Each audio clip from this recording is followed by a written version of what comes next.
Baik, ada mic sebuting lagi.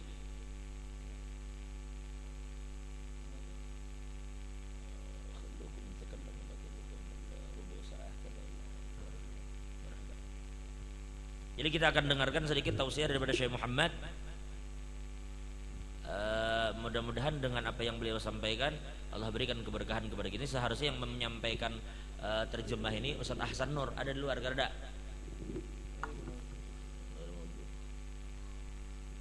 Taib. Kita akan dengarkan sedikit apa yang disampaikan oleh Syekh Muhammad tentang berita-berita yang beliau bawa dari Gaza. Mudah-mudahan apa yang beliau sampaikan, karena yang kita katakan kemarin sekali lagi bahwa Gaza ini adalah negeri para pejuang. Mudah-mudahan dengan kehadiran beliau Allah menjadikan kita aja semua yang hadir ini memberikan semangat untuk berjuang melawan segala kebatilan dan memberikan keberkahan kepada kita semua. Alaihi falyatafaddal mashkura. Alhamdulillah. Alhamdulillah rabbil alamin.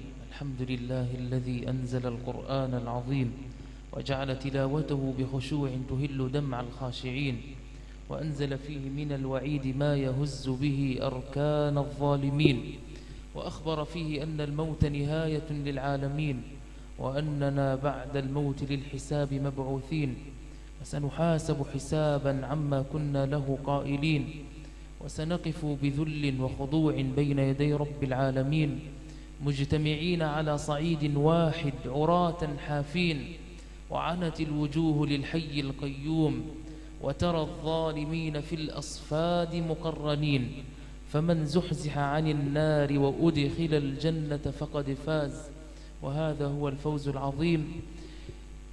هذا جزاء من أخلص العمل لله رب العالمين وهذا عطاء رب الملوك مالك يوم الدين سبحانه من إله قوي جواد متين سبحانه أعز الحق وأخرس المبطلين. يا أيها الذين آمنوا اتقوا الله حق تقاته ولا تموتن إلا وأنتم مسلمون. هذا لست بحاجة لترجمته يعني. لا لا لا لا ترجم شوي بالله كما تشاء. Baik, di sini sedikit kalau saya terjemahkan mukadimah, biar ulun terjemahkan sedikit mukadimahnya.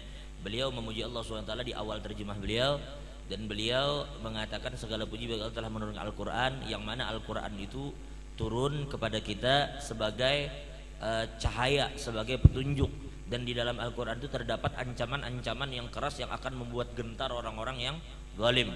Lalu kemudian juga beliau katakan bahwasanya kelak kita akan dikumpulkan di hadapan Allah Subhanahu wa taala di satu tempat, yang di tempat itu tidak ada satu orang pun yang lepas daripada janji yang telah Allah sampaikan dan berikan kepada mereka. Di saat itu kita berdiri di hadapan Allah tanpa ada satu orang pun di antara kita yang memakai busana. Kita semua akan bertelanjang tanpa ada satu orang pun yang memakai alas kaki. Semua di antara kita akan berdiri bertanggung jawab dan akan dihisab, akan diminta pertanggungjawaban. Bahkan bukan dari apa yang dikerjakan, bahkan dari apa yang selama ini kita katakan. Allah pasti akan meminta tanggung jawab kepada kita. Maka beliau memulai tausiah beliau ini dengan segala pujian kepada Allah Subhanahu wa taala.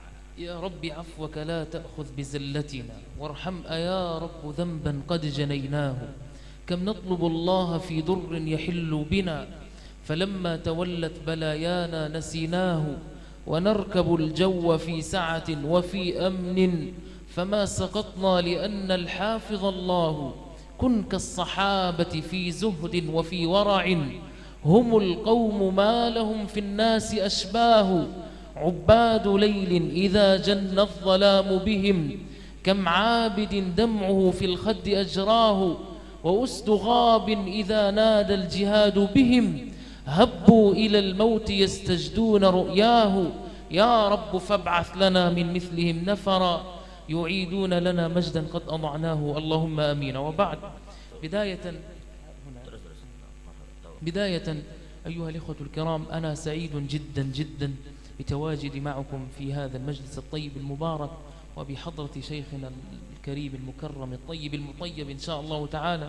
وأسأل الله سبحانه وتعالى أن ينفعكم بعلمه آمين. وحقيقة عندما رأيتكم تذكرت قول النبي صلى الله عليه وسلم يطلب هذا العلم من كل خلف عدوله. لا يأتي لمجالس العلم ويطلب العلم إلا أحسن الناس وأفضلهم. أسأل الله سبحانه وتعالى أن يجعلنا منهم. يطلب هذا العلم من كل خلف عدوله ينفون عنه تحريف الغالين وتأويل المبطلين ومن يرد الله به خيرا يفقهه في الدين. خاصة أنني بعدما عرفت أن هذا المجلس مجلس يتحدث عن رسول الله صلى الله عليه وسلم فهذا أمر طيب، ونحن حقيقة نحتاج في هذا الزمان إلى أن نسمع المزيد عن رسول الله وعن صحابته رضي الله تعالى عنهم وأرضاهم. Ujar beliau, aku gembira pada hari ini hadir di majelis ini, karena di majelis ini kalian menuntut ilmu. Karena beliau katakan orang yang datang menuntut ilmu adalah termasuk orang yang paling baik dan paling afdal di muka bumi ini adalah orang-orang yang mau meluangkan waktunya untuk datang menuntut ilmu agama. Apalagi ujar beliau, di dalam kedatanganku ini aku mendengarkan kalian sedang membicarakan hal-hal yang berkaitan dengan Nabi Muhammad SAW. Karena ujar beliau sangat penting bagi kita di zaman ini terutama untuk mendengarkan segala hal yang berkaitan dengan Nabi Muhammad dan para sahabat. Karena kita di segala zaman, di segala tantangan, di segala kesulitan yang kita hadapi di setiap zaman, tidak ada yang bisa memberikan kita semangat, yang bisa memberikan kita jalan keluar selain dari apa yang kita bisa ikuti dari apa yang telah disampaikan oleh Nabi dan para sahabat. Allah Subhanahu wa taala menyampaikan dari lisan Nabi Muhammad, may yuridillahu bi khairi faqihu fid din. Barang siapa, ujar Nabi, yang ingin dijadikan Allah baik, artinya bila Allah menginginkan, kita hendak tahu kayak apa tanda Allah menginginkan orang itu baik dari mana? Yaitu Allah akan berikan orang itu pemahaman terhadap agama. Bila orang itu Allah berikan pemahaman atau dimudahkan jalan untuk paham kepada agama, berarti Allah hendak orang itu baik. Berarti sama dengannya bila pian ke majelis ilmu dengan niat memperdalam agama, berarti itu menunjukkan Allah hendak pian itu baik.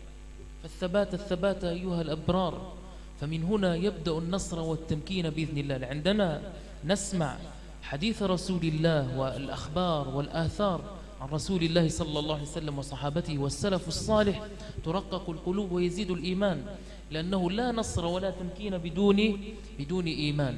لأن الله سبحانه وتعالى يقول في القرآن الكريم ولو أن أهل القرى آمنوا واتقوا لفتحنا عليهم بركات من السماء والأرض. كفانا الله هم كل شيء في هذه الحياة، هم قتال اليهود، هم الرزق فقط بصلحنا مع الله وأن نكون كما أراد الله سبحانه وتعالى. الآيات والقرآن الكريم محشو من أوله لآخره بمثل هذا النوع.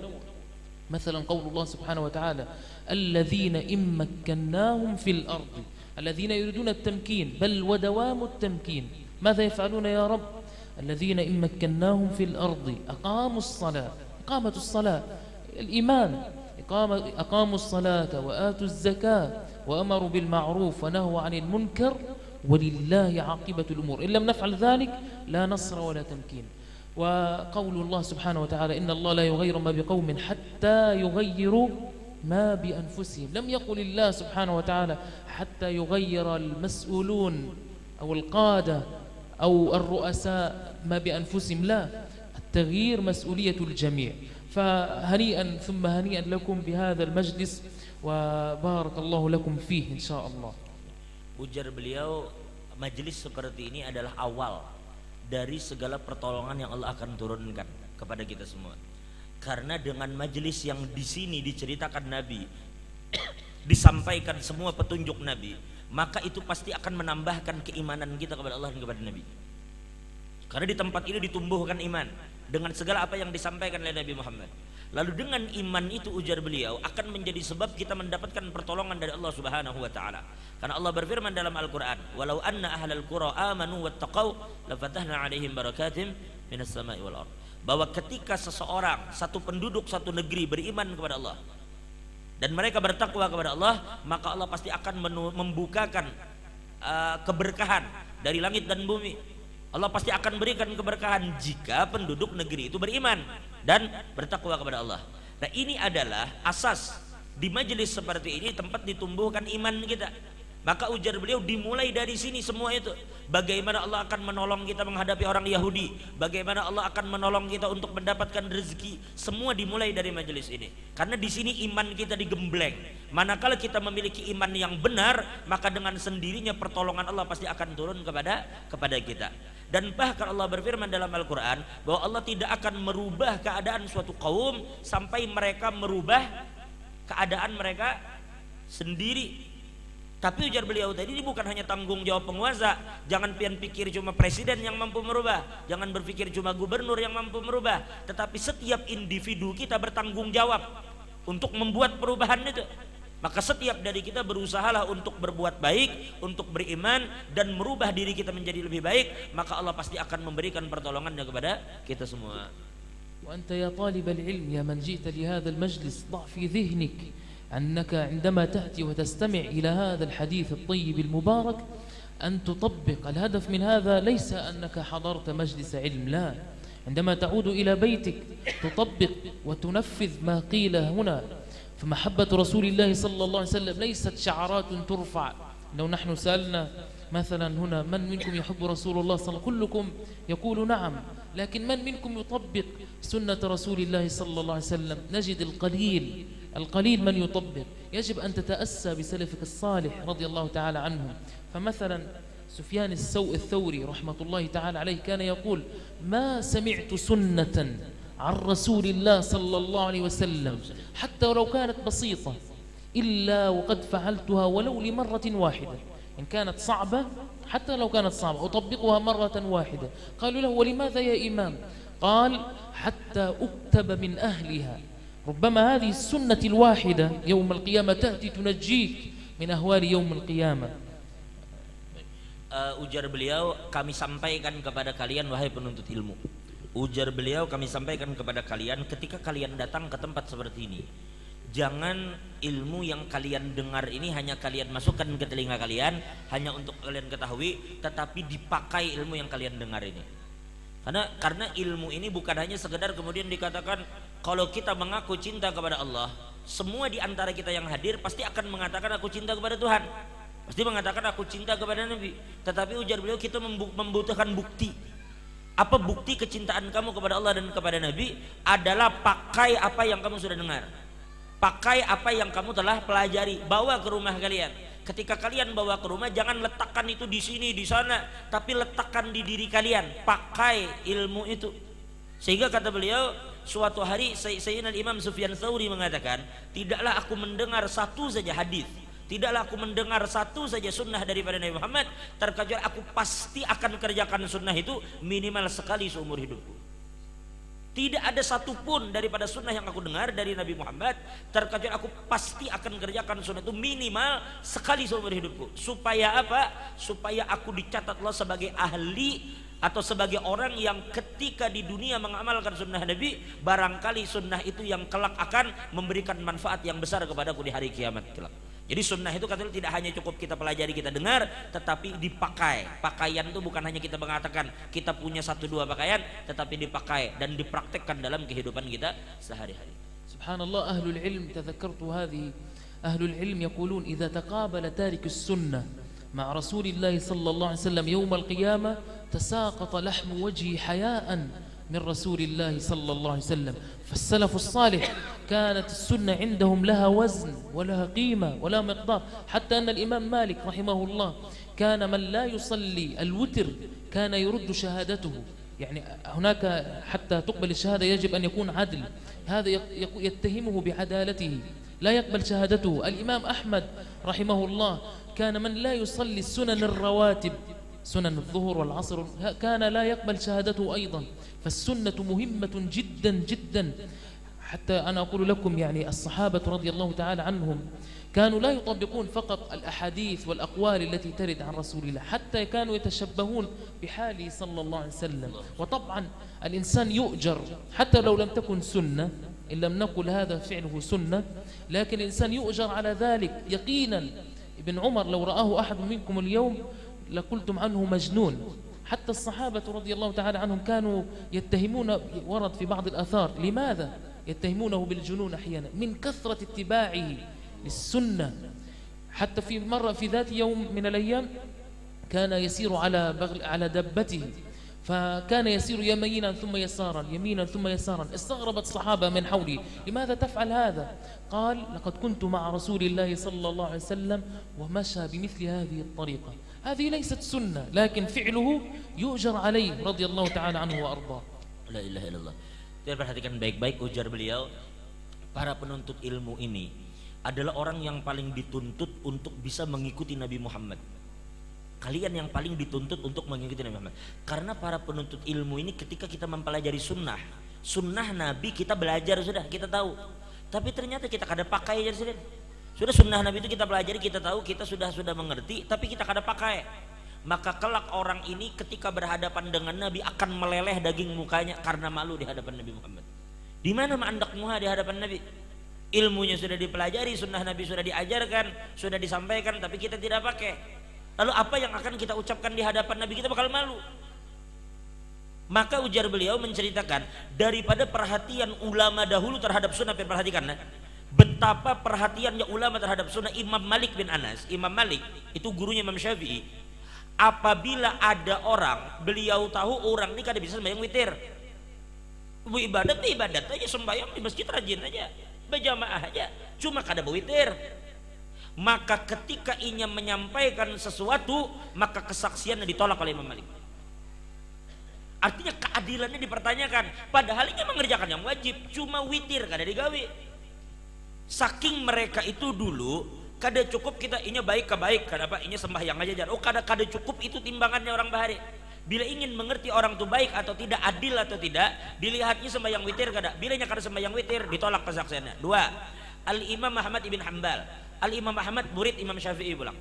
Apabila ada di antara orang yang beliau ketahui kada sembahyang rawatib pulang, bejuhur, cuma kamu kada qobliyah. Sembahyang isya, cuma kada ada sholat rawatib setelah itu sudah sebelumnya. Maka siapapun yang memberikan kepada beliau kabar, tetapi orang itu kada sembahyang rawatib, maka beliau tolak juga kesaksiannya.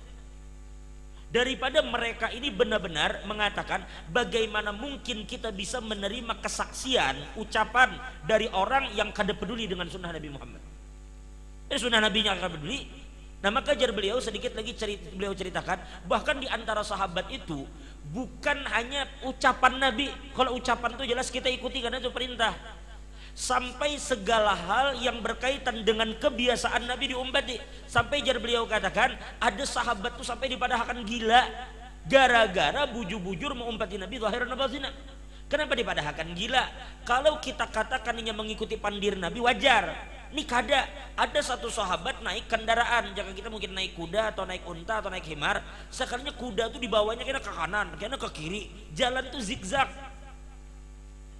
Padahal jalan bagus ada, kenapa jauh ke situ? Kena belokkan ke kiri, kena belokkan ke kanan, jangan lurus saja. Orang bingung, makanya dipadahkan gila deh. Kenapa kamu jadi kayak itu membawa kendaraan? Apa jawabannya? Ujarnya, aku begini karena dulu aku pernah bepergian dengan Rasulullah dan tempat ini dulu yang pernah dilewati oleh Nabi. Jadi ini berusaha mengingat mana dulu tempat-tempat yang Nabi mengarahkan kendaraannya ke situ, belokkannya ke situ. Bila Nabi pernah jaka ibarat jalani lurus, mungkin jalani baru lurus ke sana, jalan bahari mungkin berbelok. Inya memilih jalan berbelok itu. Kenapa? Karena inya berusaha untuk berjalan sebagaimana bahari Nabi berjalan. Padahal ulama mengatakan itu bukan termasuk sunnah, itu kan hanya memilih jalan aja. Tapi di mana titik yang pernah Nabi injak, inya memilih ke situ.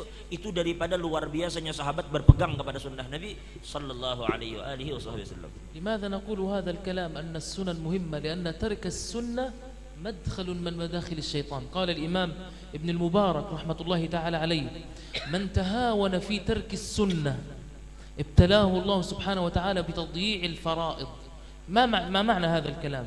العلماء يقولون السنة سياج الفريضة. ما معنى سياج؟ يعني هي التي تحمي الفريضة من الضياع. فمثلا إنسان لا يصلي فقط الفرض. نحن لا نقول فقط السنن في الصلاة، في كل شيء، في كل جانب من الجوانب. لكن مثال إنسان يصلي فقط الفجر ركعتين، الظهر 4 ركعات، العصر 4 ركعات، وهكذا لا يصلي السنن. هذا سيأتي عليه يوم من الأيام عندما يريد أن يوسوس الشيطان له ويضرب سهامه عليه، أول ما يصيب سوف يصيب الفرض ويسقط. لكن لو إنسان يصلي السنن يحمي هذا الفرد عندما يريد أن يوسوس الشيطان له ويضعف في الإنسان. أول ما يسقط السنة التي لن يعاقب عليها، والفرد يبقى قويا لن يعاقبه الله لأنه محافظ عليه. لكن من لا يصلي السنن أول ما يضعف إيمانه سوف يترك الفرائض، وهذا أمر خطير جدا. لكن من يكثر من السنن عندما يتكاسل سيترك سنة، لن يترك الفرض الذي سوف يحاسب عليه. فالسنن مهمة جدا جدا في حياة المسلم. Baik, ujar beliau Abdullah bin Mubarak atau dikenal Ibnu Mubarak pernah mengatakan bahwa sunnah ini sangat penting bagi kita, karena dikatakan dengan sunnah ini apabila kita tinggalkan maka terbuka pintu untuk meruntuhkan amal kita yang wajib. Sunnah manakalanya rontok, kadalama yang wajib bakal rontok. Karena pertahanan daripada amal-amal wajib itu adalah amal-amal sunnah. Maksudnya ujarnya begini, kalau kita, ini contoh kata beliau, banyak perkara lain yang sebenarnya disunnahkan, tapi kita ambil contoh, kita sembahyang wajib, katakan sembahyang zuhur atau sembahyang subuh. Kalau kita punya perhatian kepada yang sunnah, kita pasti akan perhatikan yang wajib. Tapi manusia ini terkadang bisa dihinggapi rasa malas. Ibarat badan, kita beliau katakan ibaratnya memiliki tameng. Tamengnya apa? Yang sunnah itu. Jadi manakala tiba-tiba hari ini timbul rasa malas untuk mengerjakan qobliyah, maka minimal yang hilang itu hanya yang sunnahnya saja. Tapi yang wajibnya kita masih pelihara. Tapi kalau kita selama ini hanya kerjakan wajib-wajib aja, manakala timbul perasaan malas, maka yang wajib bakal ditinggalkan. Karena selama ini kita hanya kerjakan yang wajib, langsung subuh ya subuh aja, zuhur ya zuhur aja, asar ya asar aja. Tiba-tiba di waktu siang itu tiba-tiba rasa malas timbul. Maka yang bakal tergadaikan, yang bakal bahasa kita terancam di sini adalah yang wajib. Sedangkan kalau kita selama ini punya perhatian kepada yang sunnah, itu yang wajib jangan ditanya, pasti dikerjakan.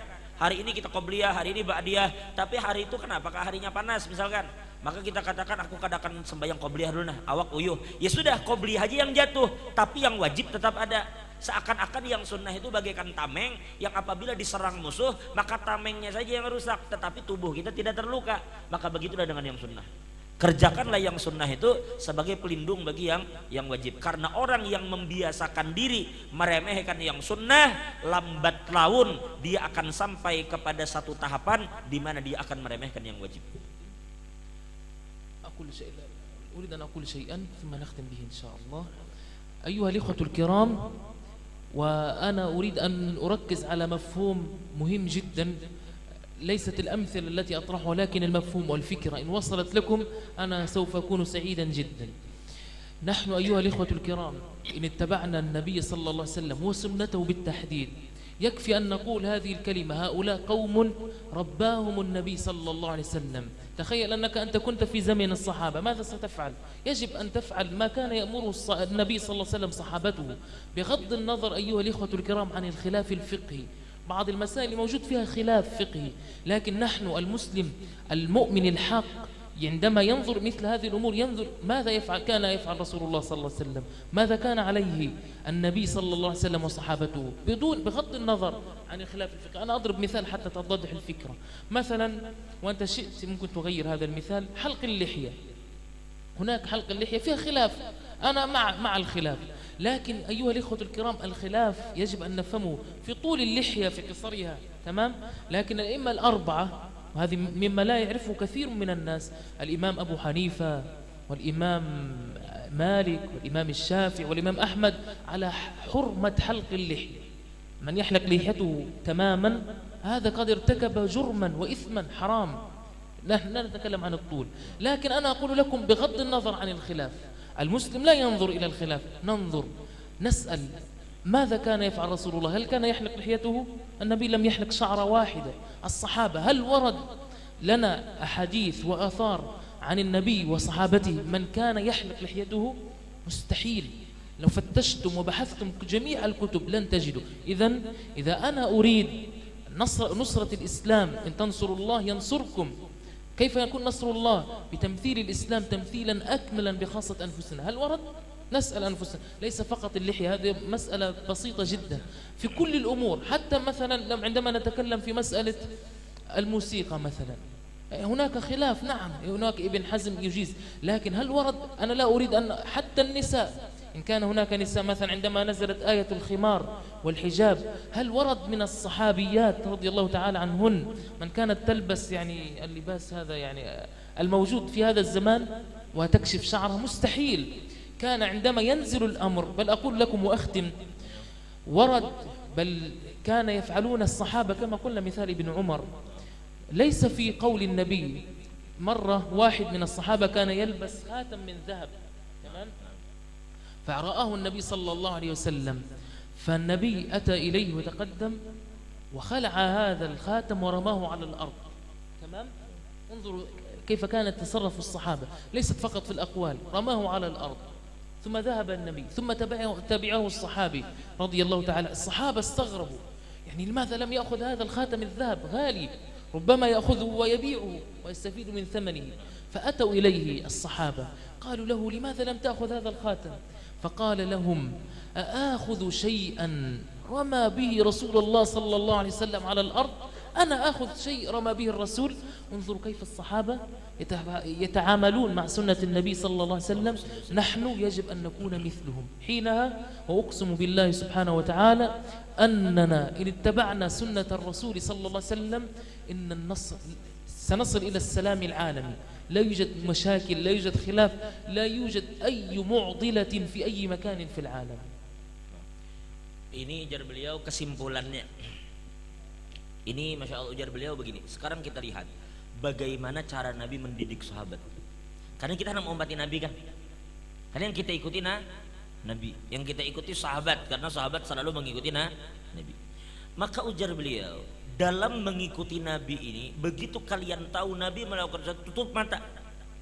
Karena di situ ada khilaf pasti. Tapi ketika sampai kepada kita riwayat yang sahih bahwa Nabi melakukan itu, sahabat melakukan itu, maka lakukan apa yang dilakukan Nabi dan sahabat. Contohnya, ini hanya contoh sih. Sebenarnya ulun diberikan kelonggaran untuk merubah contoh ini. Tapi ulun kada perlu ubah. Artinya dalam segala hal ini pian kiaskan aja, pian analogikan kemanapun yang pian mau. Ini beliau hanya buat contoh, misalnya ujar sini. Misalnya masalah janggut, ini contoh aja.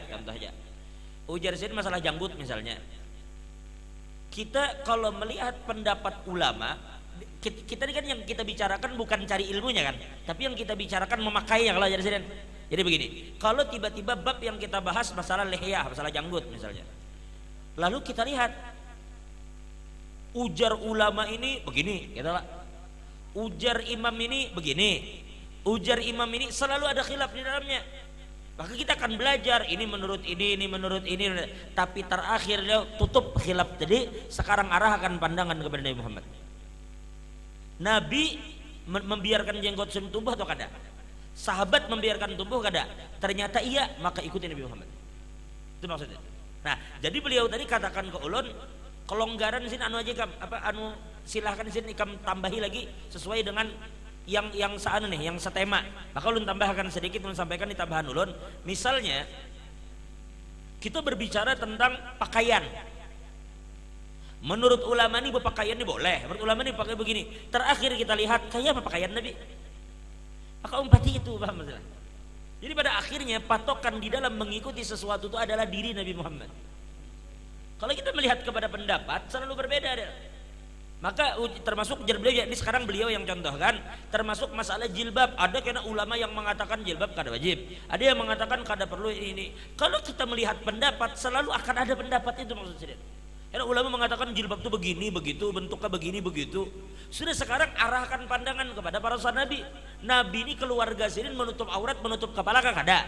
Kemudian para sahabat bini-bininya menutup kepala kada. Kalau mereka memakai jilbab dan menutup tubuhnya, maka umpati itu terlepas dari semua khilaf.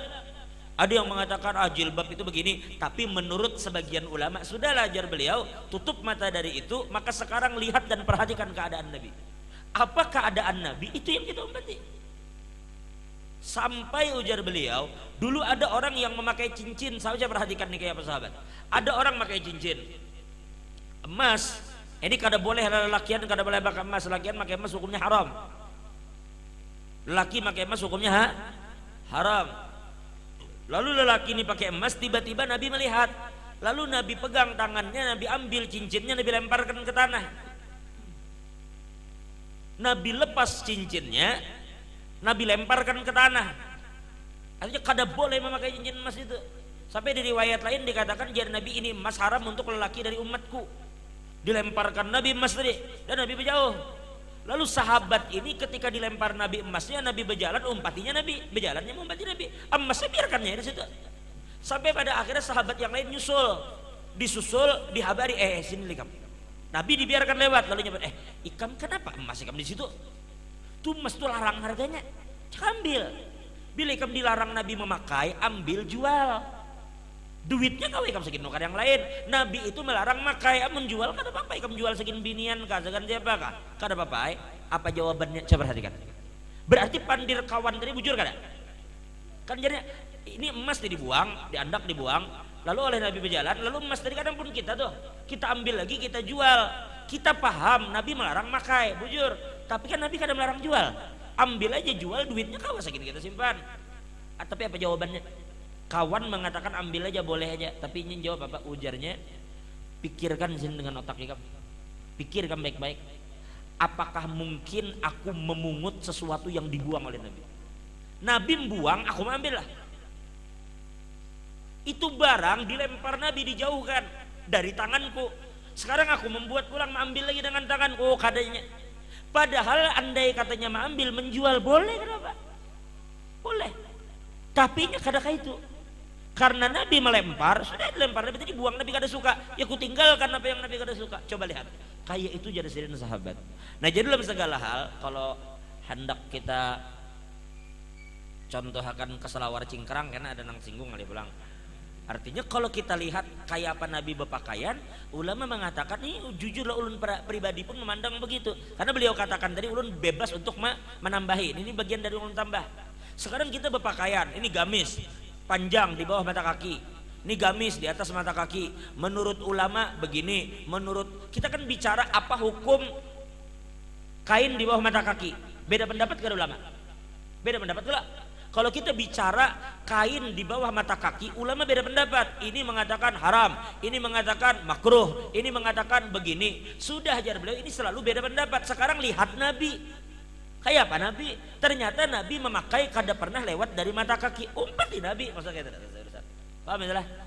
Nah, jadi mudah-mudahan apa yang beliau sampaikan ini menjadi bekal bagi kita dalam segala hal itu yang diikuti oleh Nabi. Biar perbedaan pendapat kita hargai dan kita pelajari, tetapi dalam sikap ambil apa yang diambil oleh Nabi sallallahu alaihi wasallam. Fadhil.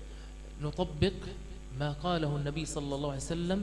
فالصحابة رضي الله تعالى عنهم عندما كان يأمرهم النبي صلى الله عليه وسلم بشيء لم يكونوا ليسألوا يا رسول الله. مثلا عندما يقول النبي إذا جاء أحدكم المسجد فلا يجلسن حتى يصلي ركعتين، يا رسول الله هاتين ركعتين سنة أم فرض أم مكروه؟ إذا كانت فرض خلاص نصلي، إن كانت مكروه ولا سنة خلاص لا نصلي. لا، إن كان النبي صلى الله عليه وسلم يقول شيئا كلهم يقولون سمعنا وأطعنا بغض النظر سنة فرض واجب.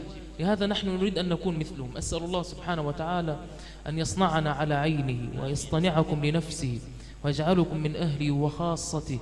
أسأل الله سبحانه وتعالى كما علم آدم أن يعلمنا، وكما فهم سليمان أن يفهمنا، وكما أدب محمد صلى الله عليه وسلم أن يؤدبنا.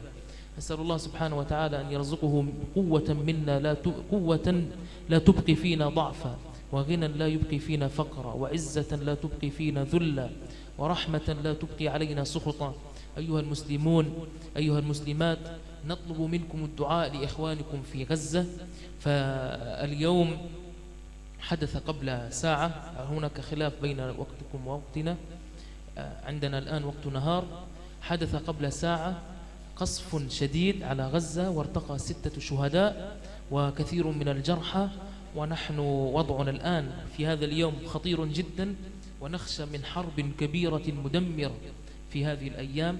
الكل خائف في غزة، فنحن أيها الإخوة المسلمون نطلب منكم الدعاء من كل قلوبكم، أن تدعوا لإخوانكم في قطاع غزة أن يفرج الله سبحانه وتعالى عنهم من هم ما أصابهم من هم وكرب وبلاء. فإن دعاء المسلم لأخيه المسلم خاصة في ظهر الغيب مجاب. أسأل الله سبحانه وتعالى أن يبارك فيكم ويوفقكم وأن يجمعنا مرة أخرى إن شاء الله بصحبة النبي صلى الله عليه وسلم وكذلك بالنظر إلى وجه ربنا الكريم. بارك الله فيكم والسلام عليكم ورحمة الله تعالى وبركاته. Assalamualaikum warahmatullahi wabarakatuh. Terakhir ujar beliau tutup tausiah beliau dengan mengatakan bahwa pada akhirnya yang kita pegang adalah apa yang disampaikan oleh Nabi Muhammad. Maksud beliau contohkan ketika Nabi mengatakan kepada para sahabat, Nabi berucap, ujar Nabi, jangan sampai, perhatikan, ujar Nabi, jangan sampai kalian masuk ke masjid langsung duduk.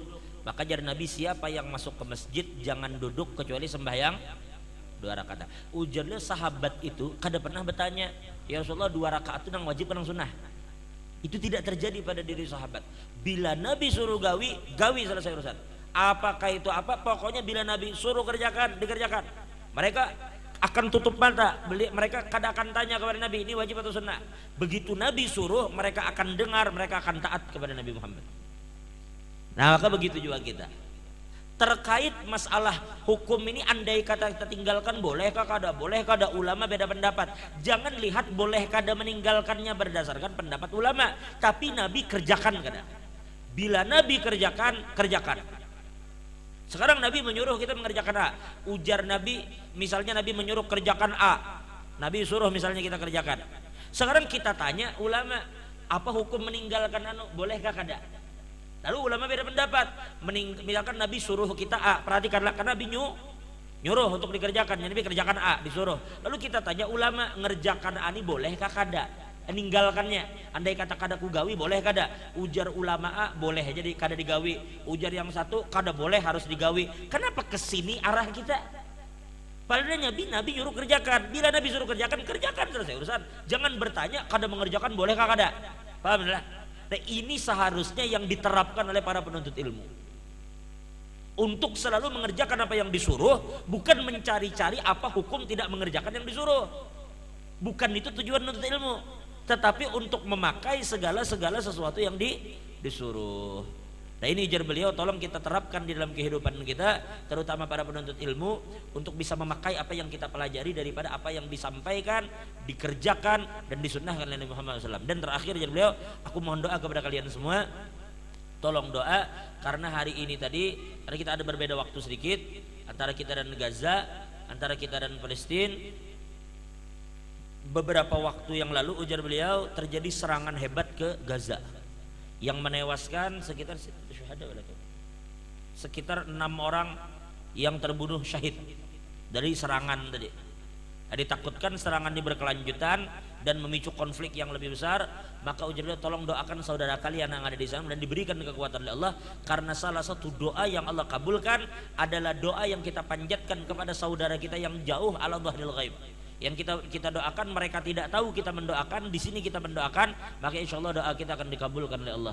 Maka kita mohonkan kepada Allah, mudah-mudahan Allah berikan kekuatan kepada para mujahidin di Palestina, mudah-mudahan Allah hancurkan kepada para musuh-musuh kaum muslimin, mudah-mudahan Allah berikan para syuhada ini syahid insyaallah, dan mudah-mudahan kita semua yang hadir diberikan oleh Allah Subhanahu wa taala umur yang panjang, kesehatan, dan bisa meninggikan agama Allah dengan apapun yang kita mampu.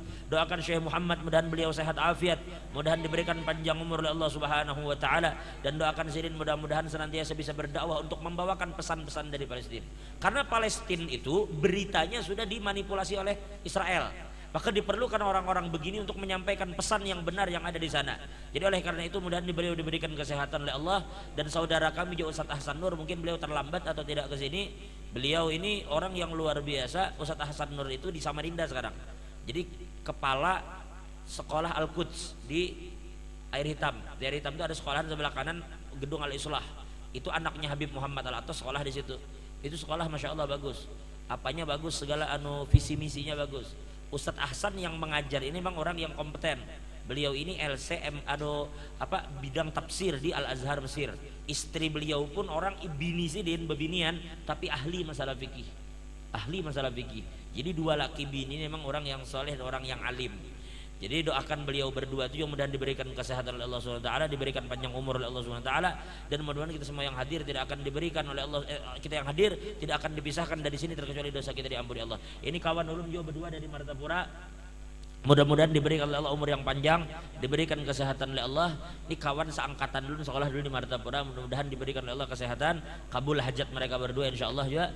Dan ulun minta maaf hari ini tadi makanya ulun terlambat, begitu asyraqal hanya datang karena kami tadi pesawat itu delay, sehingga pesawat ini baru mendarat ke Samarinda jam berapa tadi? Dari Jakarta harusnya pesawat itu mendarat 5:30 harusnya, tapi di Jakartanya itu sudah hampir 1 jam.